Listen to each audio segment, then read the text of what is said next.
Nous accueillons à présent Frédéric Auriol. Bonjour. Bonjour. Vous êtes directeur général de Donat, une entreprise de snacking frais. Alors on pense notamment évidemment aux sandwichs que l'on mange souvent sur la route des vacances ou alors lors des pique-niques. Oui, ou alors au moment du déjeuner quand on n'a plus de restaurant. Exactement. Parce qu'il est fermé à cause du confinement. Ouais, j'imagine que ça a été une aubaine pendant cette époque. Ouais, alors oui et non, parce que comme on n'était pas en mouvement, on a eu aussi une Vous aviez aussi des difficultés vous-même à faire. Personne sur l'autoroute, donc baisse des ventes aussi. Ouais. 3 questions. Ouais.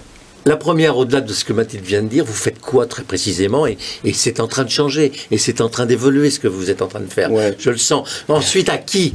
Où est-ce que vous fabriquez ça? Et 3, à qui vous le vendez? Ok. Qu'est-ce que vous faites? Alors, qu'est-ce qu'on fait? Donc, vous ne faites pas que des sandwichs? Non, à l'origine, on est fabricant de sandwichs à l'origine, et puis on a évolué, on travaille aujourd'hui sur des salades snacking, on travaille aussi sur du snack show. Alors, le snack show, c'est notamment des burgers, potentiellement des croque-monsieur, voilà, tout un tas de produits qui se mangent quand on est en mouvement. Mais il faut un four à micro-ondes. Mais il y en a souvent dans la boulangerie ou dans le magasin où on va acheter le truc. Mais, et alors ça, c'est fabriqué où, tout ça? Alors on a 4 usines réparties sur le territoire français.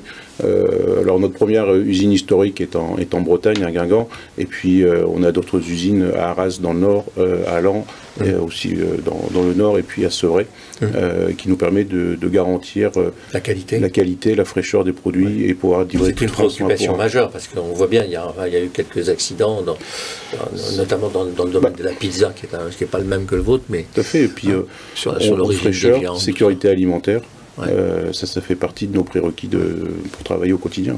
Ouais. Les consommateurs, Mathilde pourrait vous le dire beaucoup mieux que moi, ils ont 2 préoccupations. 1, préoccupation diététique maintenant, et 2, biologique. Tout à fait. Bio. Ouais. Comment vous répondez à ça? Pour répondre à ça, on a ce qu'on appelle en interne un programme mieux. Alors ça, c'est notre nom générique en interne, où on travaille sur différents sujets. On va travailler sur l'évolution de nos produits à travers le Nutri-Score. Comment est-ce qu'on amène à avoir un Nutri-Score qui s'améliore, qui va plus vers le A et le B. Donc on a des enjeux très importants de reformulation pour justement pouvoir répondre à ces questions-là. Et puis après, en termes de traçabilité, parce que c'est aussi ça qui est important, on travaille beaucoup sur la traçabilité et sur le fait d'avoir notamment des protéines à base française. Et dès qu'on peut avoir des matières premières françaises, on travaille avec des matières premières françaises. Mais ne me dites pas que vous allez vous promettre au consommateur qu'il pourra maigrir et qu'il pourra perdre 5 kilos en 8 jours. Non, vous n'êtes pas sur ce créneau-là. On n'est pas du tout sur ce créneau-là. Nous, on est là pour pouvoir nourrir les gens correctement. Quelque part, c'est un peu aussi vos concurrents. Oui, tout à fait, mais il y a plein de moments de consommation dans la journée, dans la semaine, et chacun répond à ces différents types de moments de consommation.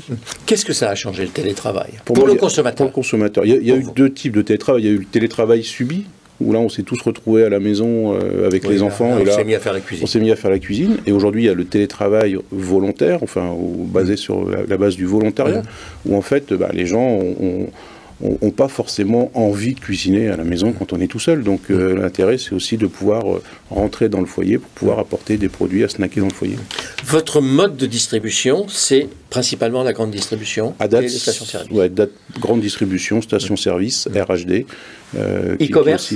E-commerce. Vous commencez à faire du e-commerce? Alors, on ne fait pas nous directement du e-commerce. Mais par contre, on travaille avec des plateformes qui font du e-commerce, alors par les plateformes de la grande distribution et aussi par les Q-commerce, qui se développent aujourd'hui, donc on est partenaire de Q-commerce. Sans reciter d'autres marques, est-ce que ça peut aller jusqu'à faire des abonnements?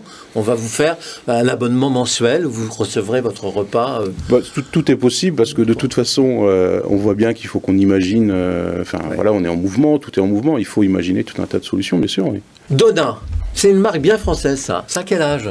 Donat, c'est 1974. Oui, c'est pas... Ça date un petit peu. Ouais. Breton.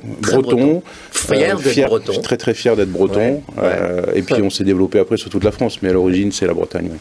Merci beaucoup. Merci beaucoup Frédéric Auriol, directeur général de Donat. Et c'est la fin de cette émission sur Bismart. On se retrouve très vite.